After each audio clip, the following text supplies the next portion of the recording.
Numéro 2, arrêtez de vous soucier de ce que pensent les autres. J'ai un collègue qui s'appelle Robert McKee. Et quand j'ai débuté dans l'industrie de la formation et du coaching, il m'a dit ceci. « Mario, est-ce que tu connais la définition du mot allodoxaphobie? » À l'époque, je lui ai répondu que j'avais pas malheureusement un vocabulaire aussi élaboré. Et Robert m'a dit que l'allodoxaphobie, c'est la peur de ce que les autres pensent de toi. La raison pour laquelle vous réussirez ou non va dépendre de ce que vous ressentez par rapport à ce que les autres pensent de vous. Tout le monde passe sa vie à se soucier de ce que pensent des gens inconnus au lieu de se concentrer sur leur famille, de briser la malédiction générationnelle, sur ce que vous pensez de vous-même. Arrêtez, s'il vous plaît, de vous soucier de ce que les autres pensent de vous. J'ai construit ma marque ML Solutions. J'ai construit cette entreprise en ne me souciant absolument pas de ce que quiconque pensait de moi.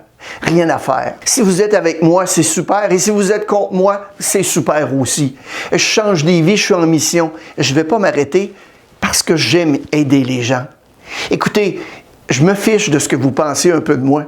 Les gens mettent des limites sur vous et quand vous sortez de ces limites, les gens n'aiment pas ça. Il y a une chose que les gens me disaient quand j'ai commencé à changer dans la vie. Ils disaient « T'as changé ?» Et moi, je répondais « Quoi? Quoi? » Ce qu'ils ne disent pas vraiment, parce qu'ils ne savent pas comment dire, c'est que vous avez grandi. Vous ne voulez plus être juste dans la moyenne, mais plutôt vous élever. Et quand vous changez, quand vous grandissez, il y aura toujours des gens qui n'aimeront pas ça. Il y aura des conflits. Donc, numéro 1, arrêtez de vous soucier de ce que les autres pensent de vous. Si vous faites le travail que vous voulez faire, vous devriez être massivement confiant et vous ficher de ce que pensent les détracteurs. Alors arrêtez de penser à eux et à elles. Ces 8 choses vont faire de vous vraiment une personne inébranlable en confiance. Regardez la vidéo au moins 5 à 10 fois. Je vous le dis, vous comprendrez. Maintenant, passez à l'action et évaluez-vous de 1 à 10 sur les 8 points que nous venons de voir.